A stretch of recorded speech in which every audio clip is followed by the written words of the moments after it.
मोहन सैनी तुम ही हो? जी बताइए। तुम ही हो ना जो ऑटो रिक्शा चलाते हो? जी मैं ही रिक्शा चलाता हूँ, लेकिन आपको कैसे पता? ठीक है, तो डीएम सर ने तुम्हें कल ऑफिस में बुलाया। डीएम साहब ने हमको याद किया है, लेकिन क्यों? वो सब मुझे नहीं पता। और हाँ, बिल्कुल लेट मत करना, एग्जैक्ट 11 बजे। डीएम साहब जानते हैं आपको? नहीं नहीं, कैसी बातें कर रही हो? हम गरीब कहाँ जानेंगे डीएम साहब को? फिर डीएम साहब ने आपको क्यों बुलाया? मुझे समझ में नहीं आ रहा है, मैंने तो कुछ किया भी नहीं। तो अब क्या करना है? मैडम बोल के गई हैं, डीएम साहब ने बुलावा भेजा, तो जाके देखना चाहिए। ठीक है, तुम कल सुबह तैयार रहना, फिर चलते हैं 11 बजे उनके ऑफिस।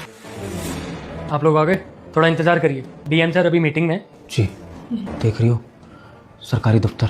मैं तो ये सोचता हूँ कि हम गरीबों को यहाँ पर बुलाया गया है, लेकिन आज अगर आए भी हैं तो पता नहीं हमारे अच्छे के लिए आए हैं या फिर हमारे बुरे के लिए। बुरा क्यों होगा भैया, अब जो होगा अच्छा ही होगा। देवर जी, सुशांत भाई, तू यहाँ तू डीएम के ऑफिस में क्या कर रहा है? अब भैया वो मैं समझ गया, तू डीएम साहब के दफ्तर में काम करता है। नहीं भैया, मैं यहाँ नौकरी नहीं करता। तो फिर क्या डीएम साहब को जानता है तू? भैया मेरा तो पता नहीं, लेकिन आप दोनों डीएम साहब को बहुत अच्छे से जानते हो। वो तो नए डीएम है ना शहर के, हम कैसे जानेंगे उनको? भैया भाभी, इस शहर का नया डीएम कोई और नहीं, आपका भाई है। सुशांत मेरे भाई, देख रही हो भगवान, तुम्हारा लाडला देवर। देखो देखो सूट बूट में कितना प्यारा लग रहा है भाई। यही तो मेरा सपना था, लेकिन सोच भी नहीं सकता था कि इतना बड़ा अफसर बन जाएगा। कि भैया जो कुछ भी हो पाया है, जो भी मैं कर पाया हूँ, ये डीएम बन पाया हूँ, ये सब कुछ आपकी वजह से। भैया मुझे ना थोड़े से पैसे चाहिए, मैं ना दिल्ली जाके मुखर्जी नगर में पढ़ाई करना चाहता हूँ।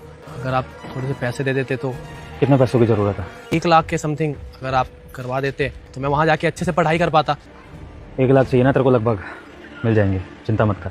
तू बस अपनी पढ़ाई पर ध्यान दे, मन लगा के पढ़, खर्चा मैं देख लूंगा। भैया जहाँ आज के समय पे एक सगा भाई अपने भाई का नहीं होता, वहाँ आपने चचेरे भाई होते हुए मेरी इतनी मदद की, और आपके पास तो खुद पैसे नहीं थे उस वक्त, लेकिन फिर भी आपने मेरी पढ़ाई के लिए मुझे पैसे दिए। ये भैया ये जो कुछ भी है ना, ये सब आप दोनों का है, आपके और भाभी के आशीर्वाद से ही बन पाया हूँ। और भैया आप दोनों को ना अब वहाँ गाँव के इस छोटे से घर में रहने की कोई जरूरत नहीं। नहीं नहीं भाई, तू कैसी बातें कर रहा है? हम अब कहाँ तेरी जिंदगी में आ पाएंगे? तू बड़ा अफसर बन चुका है, हम गरीब लोगों को तू कहाँ अपने बड़े घर में लाएगा? भैया आप ये कैसी बातें कर रहे हैं? भाभी आप कुछ समझाइए ना भैया को।